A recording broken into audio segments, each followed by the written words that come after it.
ఓ వ్యక్తి ప్రాణాలతో ఉన్నప్పుడు ఆ వ్యక్తిలోని గొప్పతనం ఎవరికీ కనపడదు.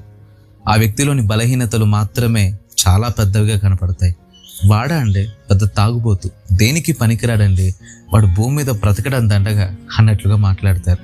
అదే వ్యక్తి చనిపోయిన తర్వాత ఎంత మంచోడండి, చిన్న బలహీనత, తాగేవాడంతే కానీ చాలా గొప్పోడండి అని అంటారు. ఇది సహజంగా చాలా చోట్ల మనం చూస్తూ ఉంటాం కదా. ఓ మాట చెప్తాను, జాగ్రత్తగా వినండి. ఈ యుగ సంబంధమైన దేవత మనుషులకి గుడ్డితనాన్ని కలుగచేసి నీకు దేవుడు ఆశీర్వాదంగా అనుగ్రహించిన నీ తోటి వారి విలువను తెలుసుకోలేకుండా చేస్తుంది. వారు బ్రతికున్నంత కాలం వారిలోని చెడును నీకు పెద్దదిగా చూపిస్తుంది. వారు చనిపోయిన తర్వాత మాత్రం వారిలోని మంచిని నీకు చూపించి ఏం కోల్పోయావో మళ్ళీ మళ్ళీ గుర్తు చేస్తూ ఏడిపిస్తుంది.